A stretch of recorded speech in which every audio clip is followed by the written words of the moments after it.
وعدہ فرمایا آفتاب شریعت عالمی مبلغ اسلام سید معروف حسین شاہ صاحب عارف شاہی قادری دامت برکات العالیہ و قدسیہ کے درد جگر کے نور نظر صاحبزادہ والا شان طریقت حضرت صاحبزادہ محمد سید محمد حسن شاہ صاحب شرافت شاہی قادری دامت برکات العالیہ و قدسیہ نے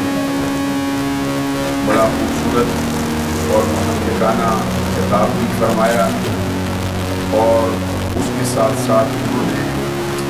بڑی دلنشین اور بڑی آسن دعا سے بھی ہم کو مالا مال کیا ہے۔ اللہ تبارک و تعالیٰ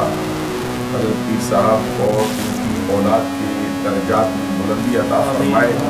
اور ان کے فضول و برکات کو قیامت تک اور قیامت کے بعد بھی جاری و ساری فرمائے۔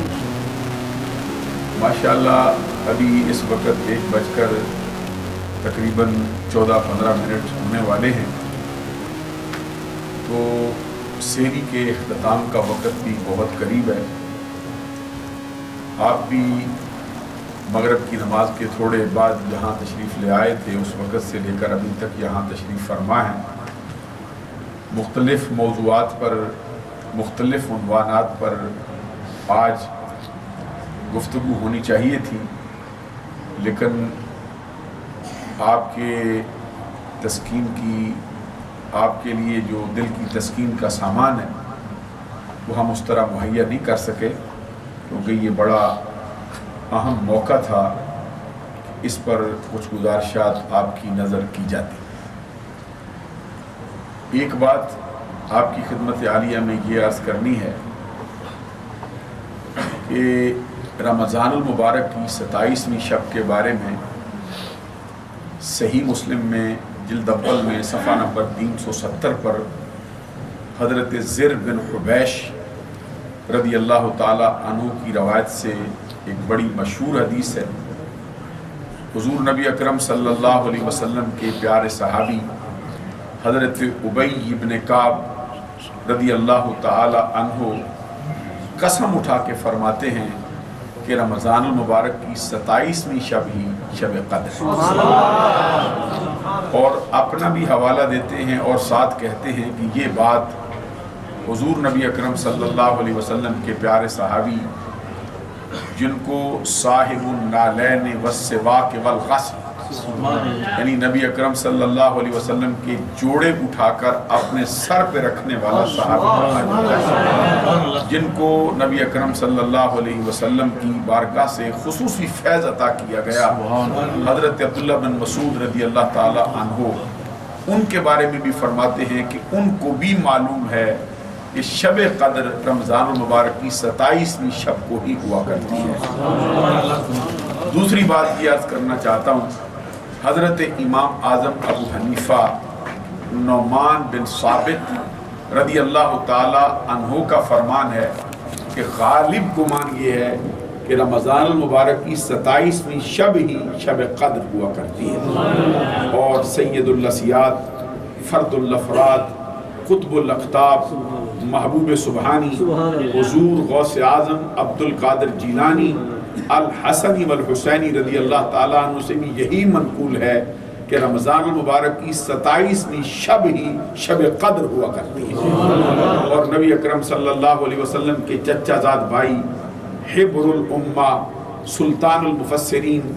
امزاد مصطفیٰ، جن کو نبی اکرم صلی اللہ علیہ وسلم نے 2 مرتبہ سینے سے لگا کر ان کے لیے دعا فرمائی۔ ایک مرتبہ کہا اللہم علمہ الکتاب والتعویل القرآن،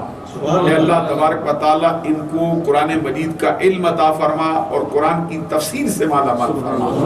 ایک مرتبہ ان کے لیے دعا فرمائی اے اللہ ان کو دین کا فقیہ فرما دے۔ انہوں نے صحابہ کرام کے بھرے مجمع کے اندر یہ برملا طور پر حضور فاروق اعظم رضی اللہ تعالیٰ عنہ کے فرمان پر یہ مسئلہ عرض کیا تھا کہ میرا غالب نظریہ یہ ہے کہ رمضان المبارک کی 27ویں شب ہی شب قدر ہوا کرتی ہے۔ امام فخر الدین رازی نے تفسیر کبیر کے اندر حضرت عبداللہ بن عباس سے ہی 2 قول نقل کیے ہیں کہ رمضان المبارک کی 27ویں شب ہی شب قدر ہے۔ ایک قول یہ نقل کیا ہے کہ قرآن مجید کی پوری سورہ مبارکہ شب قدر کی فضیلت میں نازل ہوئی ہے۔ اس کے اندر 30 کلمات ہیں، کلمات کی جو تعداد ہے وہ 30 ہے، تو جو 27واں کلمہ ہے جس کے اندر اس رات کی طرف اشارہ کیا گیا ہے ہی حتی مطلع الفجر، یہ 27واں کلمہ ہے جس میں اشارہ ہوتا ہے کہ یہ شب قدر ہے۔ کہتے ہیں یہ راز یہ بات اس سے راز سے پردہ اٹھاتی ہے کہ 27ویں شب ہی شب قدر ہے۔ پھر ایک بات اور بھی نقل فرمائی ہے کہ لیلۃ القدر شب قدر، اس یہ جو کلمہ ہے اس کے اندر 9 الفاظ آئے، 9 حروف استعمال کیے گئے، تو اس سورہ مبارکہ کے اندر یہ 3 مرتبہ استعمال ہوا ہے، اور 9 کو 3 سے ضرب دیا جائے تو پھر 27 حاصل ہوتے ہیں۔ اس سے بھی ثابت ہوا کہ شب قدر رمضان المبارک کی 27ویں شب ہی کو آیا کرتی ہے۔ یہ اس طرح کے بہت سے قرائن ہیں، اصل حال اللہ تبارک و تعالیٰ کو معلوم ہے۔ ایک بات اس موقع پر اور آپ کی خدمت میں عرض کرنا چاہتا ہوں، اور وہ یہ ہے کہ آپ اندازہ لگائیں شب قدر کی عظمت کا حال کیا ہے کہ اللہ تبارک و تعالیٰ نے قرآن مجید کی ایک مکمل سورہ مبارکہ شب قدر کی فضیلت میں نازل فرمائی۔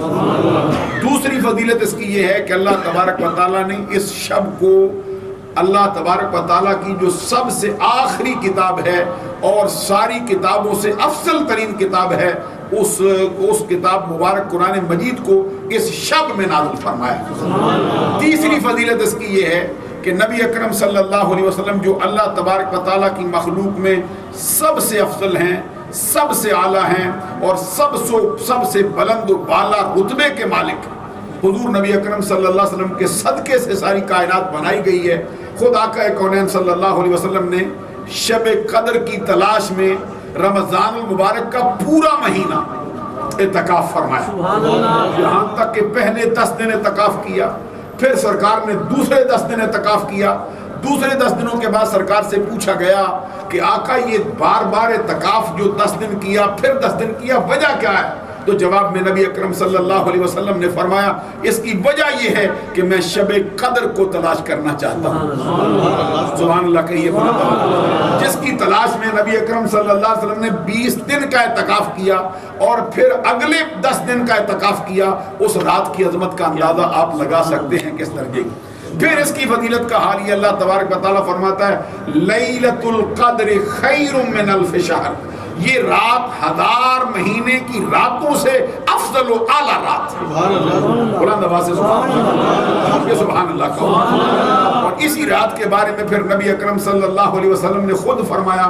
من قام لیلۃ القدر ایمانا واحتسابا غفر له ما تقدم من ذنبه، جس شخص نے شب قدر کی گھڑیوں کو پایا، اس کے اندر قیام کیا، اس کے اندر اللہ تبارک و تعالیٰ کو منانے کے لیے کھڑا ہوا عبادت میں، اگر اس کا یہ عمل محض رب کی رضا کے لیے ہو تو اس عمل کے بدلے میں اللہ تبارک و تعالیٰ نے اس پر یہ مہربانی فرمائی ہے، اس کی گزری ہوئی زندگی کے تمام گناہوں پر معافی کا قلم پھیر دیا۔ پھر اس کی فضیلت کا یہ حال ہے کہ قرآن مجید میں اللہ تبارک و تعالیٰ فرماتا ہے تنزل الملائکۃ والروح، یہ رات ہے جس کے اندر فرشتے اترتے ہیں۔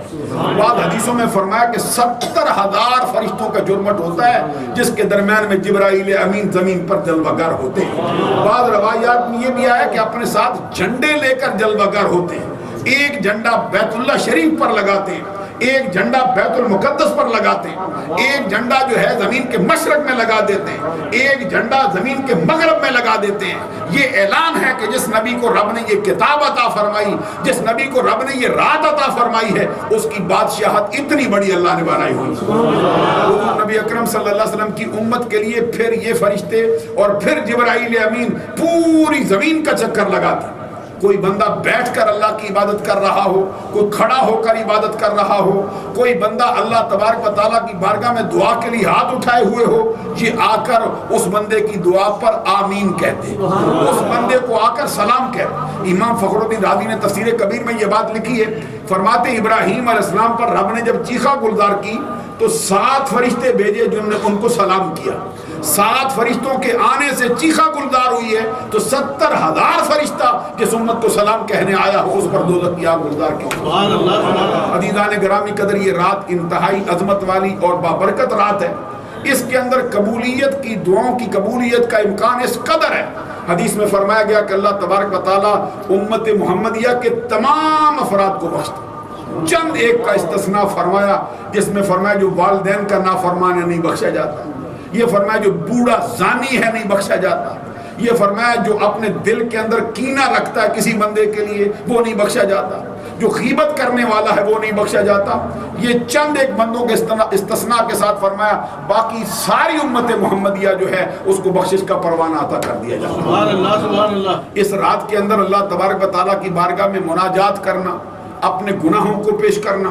اور اپنے گناہوں پر ندامت کرنا۔ اگر آنکھ میں 2 قطرے آنسو کے آ جائیں تو رب ذوالجلال کی رحمت جو ہے اس کا انداز اس بندے پر برسنے کے لیے اور ہو جاتا ہے۔ اور اپنے گناہوں کو پیش کر کے اللہ تبارک و تعالیٰ کی بارگاہ میں دعا کرنا، یہ حدیث میں فرمایا گیا کہ جس شخص نے گناہوں سے توبہ کی، التائب من الذنب کمن لا ذنب لہ، گناہوں سے توبہ کرنے والا ایسا ہی ہے جیسے اس نے گناہ کیا ہی نہ ہو۔ قرآن مجید میں اللہ تبارک و تعالیٰ کا فرمان ہے، ان الحسنات یذھبن السیئات ذالک ذکریٰ للذاکرین، بے شک نیکیاں گناہوں کو بہا کے لے جاتی۔ کس طرح؟ جس طرح بہتا ہوا تیز پانی تنکے کو بہا کے لے جاتا ہے، بالکل اس طرح نیکیاں گناہوں کو بہا کے لے جاتی۔ قرآن مجید میں ایک مقام پہ فرمایا جو بندے توبہ کر لیتے ہیں، اپنے آپ کو سنوار لیتے ہیں، اللہ تعالیٰ ان کے ساتھ کیا سلوک کرتا ہے؟ الا من تاب وآمن وعمل عملا صالحا فاولئک یبدل اللہ سیئاتہم حسنات، مگر وہ لوگ جو توبہ کریں، ایمان لے آئے، نیکوکار ہو جائیں، اللہ ان پہ ایسا مہربان ہوتا ہے کہ ان کے گناہ صرف معاف نہیں کرتا، ان کے گناہوں پر صرف معافی کا قلم نہیں پھیرتا، بلکہ گناہوں کے بدلے میں اتنی ہی نیکیاں ان کے نام اعمال میں ڈال دیا۔ عزیزان گرامی قدر، یہ رات انتہائی اہم ہے،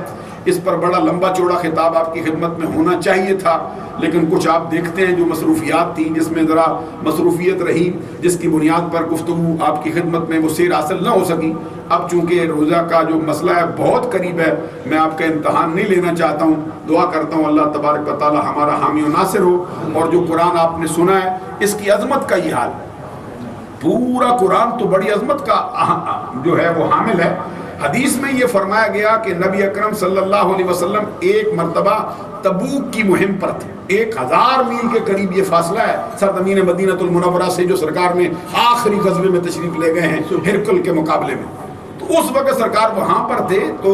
جبرائیل امین بارگاہ رسالت میں حاضر ہوئے، آپ کے عرض کیا سرکار آپ کا ایک صحابی مدینہ شریف میں انتقال کر گیا ہے، ان کا نام ہے معاویہ بن معاویہ رضی اللہ تعالی عنہ، کیا آپ پسند کرتے ہیں کہ ان کی نماز جنازہ ادا کریں؟ نبی اکرم صلی اللہ علیہ وسلم نے فرمایا ہاں میں پسند کرتا ہوں ان کی نماز جنازہ پڑھوں۔ تو جبرائیل امین نے عرض کیا کہ مجھے رب نے حکم دیا اگر میرا محبوب پسند کرے تو پھر زمین کے اوپر اپنا پر مار اس کی جو اس کا جستخاکی ہے وہ سرکار کے سامنے اٹھا کر۔ اس سے ایک مسئلہ یہ بھی معلوم ہو گیا کہ غائبانہ نماز جنازہ اگر جائز ہو، جس طرح آج کل گھڑی گئی ہے بات جگہ جگہ پہ کر رہے ہیں، غائبانہ نماز جنازہ اگر جائز ہو تو پھر ان کے جسد خاکی کو مدینے سے اٹھا کر تبوک میں سرکار کے سامنے رکھنے کی کوئی ضرورت نہیں۔ آپ نے غور نہیں فرمایا اس بات کو، تو نبی اکرم صلی اللہ، اور جب بھی سرکار دو جہاں کی زندگی پڑھی ہے، ابھی آپ غور کر کے دیکھیے کہ کتنے جنازے غائبانہ سرکار نے پڑھائے ہیں، بولیے نا کوئی نہیں۔ سرکار دو حضرت نجاشی رضی اللہ تعالیٰ عنہ کا انتقال ہوا ایتھوپیا میں، ملک حبش میں، تو سرکار دو جہاں صلی اللہ علیہ وسلم نے ان کے لیے نماز جنازہ پڑھائی سرزمین مدینہ المنورہ میں، اور خود اعلان کیا، کسی نے نہیں بتایا سرکار کو۔ سرکار دو جہاں نے فرمایا حضرت نجاشی کا انتقال ہو گیا، اب جو اس بات سے تعبیر لیں کہ غائبانہ نماز جنازہ جائز ہے، ان کو پہلے یہ تو ماننا چاہیے نا رب ذوالجلال نے محمد عربی کو علم غیب سے مالا مال کیا ہوا ہے۔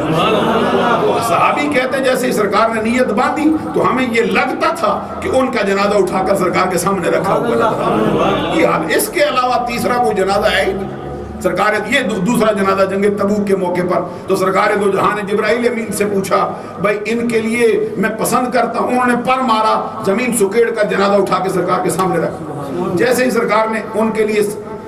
تکبیر تحریمہ فرمائی نماز جنازہ کے لیے تو جبرائیل امین نے عرض کیا سرکار آپ تنہا نماز نہیں پڑھ رہے، 70,000 فرشتہ ان کی نماز جنازہ میں شرکت کے لیے آیا ہے۔ سرکار دو جہاں صلی اللہ علیہ وسلم نے فرمایا جبریل پہلے بھی لوگ انتقال کرتے رہتے ہیں، نہ تو پہلے کبھی آیا ہے نہ کبھی 70,000 فرشتے آئے ہیں، اس کو یہ اعزاز کیوں دیا گیا؟ جبرائیل امین نے عرض کیا سرکار اس کو یہ اعزاز اس لیے ملا ہے کہ اس کو سورہ اخلاص سے بڑی محبت تھی۔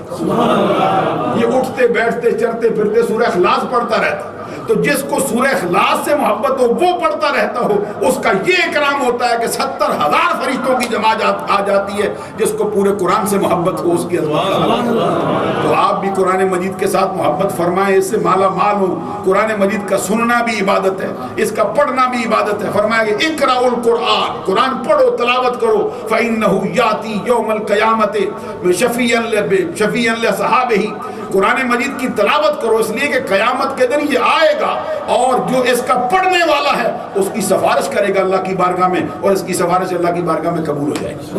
اللہ تعالیٰ عمل کی توفیق عطا فرمائے۔ سبحان ربک رب العزت عما یصفون وسلام علی المرسلین والحمد للہ رب العالمین۔ الہی ہماری اس آج کی مجلس کو اپنی بارگاہ میں قبول فرما۔ جو حضرات مناجات کر رہے ہیں، جو تسبیح میں ہیں، جو وظائف میں ہیں، جو اوراد میں ہیں، الہی ان کے اوراد و وظائف کے ساتھ ساتھ ہمیں بھی ہماری دعا کو بھی شرف قبولیت عطا فرما۔ الہی جہاں پوری امت محمدیہ کے لیے تو بخشش کے پروانے عطا کرے، ہمیں بھی ان میں شامل فرما۔ ہمارا خاتمہ ایمان پر فرما، بیماروں کو شفا عطا فرما، پریشان حالوں کی پریشانی کو دور فرما، بے اولادوں کو نیک اور صالح اولاد عطا فرما۔ الہی ہماری دعا قبول فرما۔ وصلی اللہ علی حبیبہ محمد وآلہ وصحبہ اجمعین برحمتہ۔